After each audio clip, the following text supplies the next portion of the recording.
Assalamualaikum. Today we are going to discuss our next topic which is 1.9 cellular organization. इसका मतलब ये है कि एक सेल जो है, ठीक है, सेल हमें पता है is the structural and functional unit है। सेल हमारे पास जो है functional and structural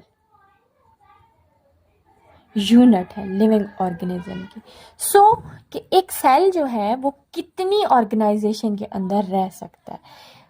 All organisms are made up of either one or many cells. Moreover, there are certain organisms which are unicellular but they live in a groups and make colonies. This is called colonial form of organization. So हमारे पास जो cell है, ठीक है, cell के अंदर हमारे पास तीन तरह की ऑर्गेनाइजेशन होती है। ठीक है, तीन तरह की ऑर्गेनाइजेशन से मुराद ये कि एक सेल जो है वो तीन तरह की ऑर्गेनाइजेशन को शो करता है। यूनिसेलुलर, या तो ऑर्गेनिज्म के अंदर वो यूनिसेलुलर की फॉर्म में होगा। यूनी मीन वन और सेलुलर का मतलब है सेल, कि मीन एक जो ऑर्गेनिज्म है वो सिर्फ और सिर्फ वन सेल के ऊपर डिपेंड करेगा। जैसे कि अब आपके पास है बैक्टीरिया, बैक्टीरिया सिर्फ और सिर्फ यूनिसेलुलर ऑर्गेनाइजेशन को शो कर रहा होता है। उसके बाद जो सेकंड आती है आपके पास वो है मल्टी सेलुलर। मल्टी का मतलब होता है मैनी, सेलुलर का मतलब होता है सेल। वो वाले ऑर्गेनिज्म जो कई ज़्यादा सेल से मिलकर बनते हैं वो मल्टी सेलुलर ऑर्गेनाइजेशन को शो कर रहे होते हैं। फॉर एग्जांपल हमारे पास जैसे है प्लांट्स हैं, एनिमल्स हैं, ये सारे के सारे डेफिनेटली जो कोई भी प्लांट है वो हमारे पास मल्टी सेलुलर, एक सेल के ऊपर तो डिपेंड कर नहीं रहा, डिफरेंट मैनी कई ज़्यादा सेल्स उसको चाहिए होते हैं। इन दोनों के अलावा एक तीसरी ऑर्गेनाइजेशन होती है जिसको कहते हैं कॉलोनियल ऑर्गेनाइजेशन। और कॉलोनियल ऑर्गेनाइजेशन के अंदर सेल तो यूनिसेलुलर होता है, ठीक है, सेल जो है वो यूनिसेलुलर ऑर्गेनाइजेशन ही होती है। लेकिन एक सेल अगर कॉलोनीज बना ले अपनी, मीन एक ही सेल किसी भी ऑर्गेनिज्म का जो है, ठीक है, वो जो ऑर्गेनिज्म है वो एक सेल के ऊपर ही डिपेंड करता है। ऐसा नहीं है कि वो ज़्यादा सेल्स के ऊपर डिपेंड करता है, वो एक ही सेल के ऊपर डिपेंड करता है। लेकिन सिर्फ फ़र्क ये होता है कि वो एक दूसरे के साथ कॉलोनी की फॉर्म में एक दूसरे के साथ रह रहे होते हैं। कॉलोनियल ऑर्गेनाइजेशन कर ले, एक दूसरे के साथ रह रहे होते हैं, दैट्स वाई उसको कॉलोनियल ऑर्गेनाइजेशन कहते हैं। लेकिन इंडिविजुअली अगर उसको देखा जाए तो इंडिविजुअली वो एक सेल यूनिसेलुलर ऑर्गेनाइजेशन को ही शो कर रहा होता है। लेकिन यूनिसेलुलर के अंदर ही अगर कोई सेल कॉलोनी की फॉर्म में रहना स्टार्ट कर देगा तो उस ऑर्गेनाइजेशन को कॉलोनियल ऑर्गेनाइजेशन कह देते हैं। यूनिसेलुलर ऑर्गेनाइजेशन को सबसे पहले देखते हैं। ठीक है, यूनिसेलुलर ऑर्गेनाइजेशन क्या होती है? जिसके अंदर सिर्फ एक सेल से मिलकर कोई भी ऑर्गेनिज्म बनता हो। यूनिसेलुलर ऑर्गेनिज्म सच है जैसे कि अमीबा है, क्लेमाइडोमोनास है, यूग्लिना है, एक्सेट्रा। ये सारे के सारे वो वाले ऑर्गेनिजम्स हैं जो हमारे पास पानी के अंदर रहते हैं। ठीक है, वाटर के अंदर मीन वाटर डिपेंडेंट है, पानी के अंदर मोस्टली इनकी ऑर्गेनाइजेशन होती है और ये सिर्फ और सिर्फ एक सेल के ऊपर डिपेंड करते हैं। है body made up single cell से मिलकर बने हुए होते हैं and work is distributed among different organelles of the cell.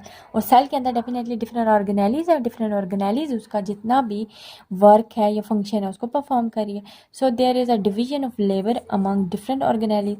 Although these are a single celled organism yet they are capable of carrying out all the vital activities. कहते हैं है ये सिर्फ एक सेल के ऊपर डिपेंड कर रहे होते हैं, लेकिन लाइफ की जितनी भी वाइटल एक्टिविटीज़ हैं, ठीक है, उन सारी की सारों को कैरी आउट करने की इनके अंदर कैपेसिटी होती है।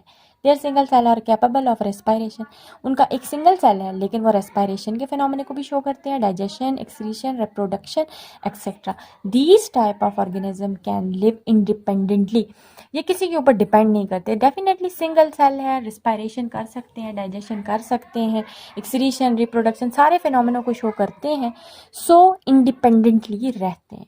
नेक्स्ट जो आपके पास आती है कॉलोनियल ऑर्गेनाइजेशन है, मैंने आपको बताया है पहले भी, होती ये भी यूनिसेलुलर ही है लेकिन अगर कॉलोनीज की फॉर्म में रहेगा कोई भी ऑर्गेनिज्म, जैसे कि ये था हम आपके पास जो ए पे है क्लेमाइडोमोनास था, ये यूनिसेलुलर है। ठीक है, यूनिसेलुलर ऑर्गेनाइजेशन को शो करे, सिंगल सेल है।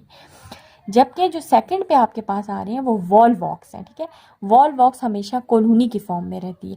ये वॉलवॉक्स का एक सेल है, ये दूसरा सेल, तीसरा, चौथा, पांचवा, छठवां, सातवां, 7 सेल मिलके एक पूरी कॉलोनी की ऑर्गेनाइजेशन बना रहे हैं। सिंगुलर अगर इनको देखा जाए तो वो यूनिसेलुलर ही हैं, लेकिन कॉलोनी की फॉर्म में रहते हैं, तो इसलिए इनकी ऑर्गेनाइजेशन को कॉलोनियल ऑर्गेनाइजेशन कह दिया जाता है। Volvox is a green alga. ये ग्रीन एल्गा है। एल्गा वो होते हैं जो हमारे पास पानी के अंदर रहते हैं, छोटे प्लांट्स को बोलते हैं। It is common example of unicellular colonial organism.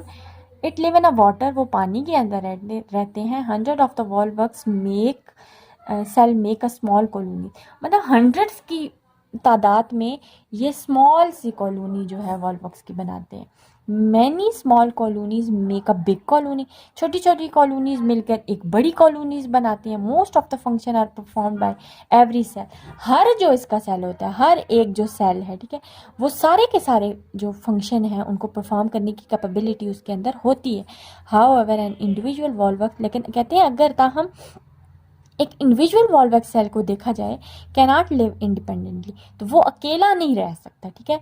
As the cell of colony are dependent on each other, so के मीन वो कॉलोनी की फॉर्म में रहते हैं तो एक दूसरे के साथ, एक दूसरे के ऊपर डिपेंड करके रह रहे होते हैं। कोई भी सेल अकेला अपने आप के ऊपर डिपेंड नहीं कर रहा होता, ठीक है। For example there are cell which are specialize for the mobility while other cell for the production. कहते हैं कि ये इस तरह से कॉलोनी की फॉर्मेशन हो रही होती है कि अगर एक सेल इसको मूवमेंट में हेल्पफुल करा रहा है तो दूसरा सेल जो उसका वो रिप्रोडक्शन के फिनोमेना को शो कर रहा होगा। सो ये एक दूसरे के ऊपर डिपेंड कर रहे होते हैं। इंडिपेंडेंटली कोई भी एक सेल नहीं रह सकता कॉलोनियल ऑर्गेनाइजेशन की जब बात की जाए। Therefore, the division is above the cellular level, and this is trying to work more complex division of the labor in a multicellular organism। कहते हैं कि फिर इस जो कॉलोनियल ऑर्गेनाइजेशन है इसको हम यूनिसेलुलर की कैटेगरी में नहीं रख सकते, बल्कि हम ये कह सकते हैं कि ये वाली जो डिवीजन है ये कॉम्प्लेक्स डिवीजन है, ठीक है, जो कि मल्टी सेलुलर ऑर्गेनिज्म की तरफ हमें लेके जाती है, ठीक है। थर्ड ऑर्गेनाइजेशन जो आपके पास आती है मल्टी सेलुलर। मल्टी का मतलब ही मैंने आपको पहले भी बताया, मल्टी का मतलब होता है मैनी, कि वो वाले और ऑर्गेनाइजेशन जो कई ज़्यादा सेलों से मिलकर बनी हुई हो उसको मल्टी सेलुलर ऑर्गेनाइजेशन कहते हैं। और मल्टी सेलुलर ऑर्गेनाइजेशन हमारे पास प्लांट्स और एनिमल्स की होती है, ठीक है। प्लांट्स और एनिमल्स जो होते हैं वो सारे के सारे मल्टी सेलुलर ऑर्गेनाइजेशन को शो कर रहे होते हैं। In multi cellular organisation cell are organised into tissue which in turn form organ and organ make organ system। all plant and animal have multicellular organization। हमें पता है कि मल्टीसेलुलर ऑर्गेनाइजेशन के अंदर हमारे पास सेल से टिश्यू बनते हैं, टिश्यू से ऑर्गन बनता है, ऑर्गन से ऑर्गन सिस्टम बनता है, ऑर्गन सिस्टम से एक सेल, एक पूरी की पूरी ऑर्गेनाइजेशन जो है वो प्रोड्यूस होती है। The body of the plant is made up of vegetative and reproductive organ. देखिए आपके पास जब हमने बात कर दी कि हमारे पास जो है मल्टी सेलुलर ऑर्गेनाइजेशन जो है ऑर्गेनाइजेशन, ठीक है, थर्ड है हमारे पास मल्टी सेलुलर ऑर्गेनाइजेशन। दो ऑर्गेनिज्म की होती है, प्लांट्स और एनिमल्स की। प्लांट्स के अंदर कहते हैं, प्लांट्स की जब किसी भी प्लांट की प्रोडक्शन होती है तो उसके अंदर दो तरह की ऑर्गेनाइजेशन होती है, वेजिटेटिव और दूसरी रिप्रोडक्टिव। जब एक प्लांट आपके पास बनता है, ठीक है, ये आपके पास एक प्लांट है, कोई भी प्लांट बना देते हैं, ठीक है, ये इसका फ्लावर है, ये लीव्स है, नीचे ये रूट्स है, ठीक है। वेजिटेटिव पार्ट वो वाले पार्ट होते हैं जो कि रिप्रोडक्शन को नहीं शो करते। वेजिटेटिव पार्ट रूट्स, स्टेम और जो लीव्स होते हैं, वो जो प्लांट की बॉडी का होता है वो आपके पास वेजिटेटिव पार्ट होता है। वेयर जो आपका फ्लावर होता है, ठीक है, फ्लावर के अंदर का जितना भी पोर्शन है वो आपके पास रिप्रोडक्टिव पार्ट होता है।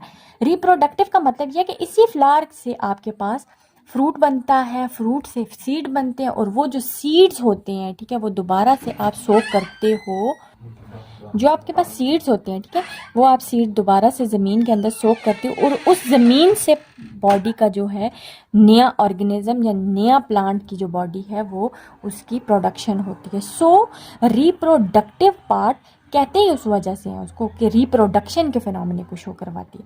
सो प्लांट के अंदर हमारे पास जब प्लांट की ऑर्गेनाइजेशन होती है तो दो तरह के पार्ट्स बन रहे होते हैं, vegetative parts, reproductive part. Vegetative parts में आपके पास रूट, स्टेम और लीव आते हैं, वेयर एज जो रिप्रोडक्टिव पार्ट है उसके अंदर सिर्फ और सिर्फ आपके पास फ्लावर आते हैं, ठीक है, क्योंकि फ्लावर से ही फर्दर आपके पास नए प्लांट बॉडी की ऑर्गेनाइजेशन जो है बनती है। उसके बाद बात करते हैं, जैसे कि उन्होंने एक एग्जांपल के तौर पे बताया, for example mustard plant has multi cellular organization. हमें पता है कि अगर ये उन्होंने एक मस्टर्ड प्लांट दिया हुआ है, ठीक है, कि वो डिफरेंट टाइप की ऑर्गेनाइजेशन को शो कर रही है, ठीक है। ये जो मस्टर्ड का प्लांट है, ठीक है, ये हमारे पास मल्टी सेलुलर ऑर्गेनाइजेशन को शो कर रहा है। डेफिनेटली इसके leaves, stem, roots, flower, seed, fruit, ये सारे के सारे डिफरेंट टाइप ऑफ सेल से मिलकर बने हुए हैं। तो ये मल्टी सेलुलर ऑर्गेनाइजेशन को शो कर रहा है। इसी तरह सिमिलरली अगर एनिमल्स की बात की जाए, the body of the animal is made up of definitely जो एनिमल्स की बॉडी है वो भी डिफरेंट ऑर्गन सिस्टम से मिलकर बनी हुई है। जैसे कि उन्होंने एक फ्रॉग की एग्जाम्पल ली कि फ्रॉग के अंदर डाइजेस्टिव सिस्टम भी है, रिस्पायरेटरी सिस्टम भी है, ब्लड सर्कुलेटरी सिस्टम भी हो रहा है, नर्वस सिस्टम की भी कोऑर्डिनेशन है, रिप्रोडक्शन को भी ये शो कर रहा है, एक्सेट्रा। फॉर एग्जांपल जो है इन्होंने कहा कि फ्रॉग है, अगर एक फ्रॉग को देखा जाए तो वो मल्टी सेलुलर ऑर्गेनाइजेशन को शो कर रहा है। वो कैसे कि उसके अंदर नर्वस सिस्टम भी उसका एट अ टाइम काम कर रहा है, डाइजेस्टिव भी, रेस्पायरेटरी भी। हमारे पास मल्टी सेलुलर ऑर्गेनाइजेशन प्लांट्स और एनिमल की होती है, जो कि डिफरेंट टाइप ऑफ कई ज़्यादा सेल से मिलकर जो ऑर्गेनाइजेशन होती है, जो एक लिविंग ऑर्गेनिज्म बनता है, उसको मल्टी सेलुलर ऑर्गेनाइजेशन का नाम दे दिया जाता है। That's it, thank you.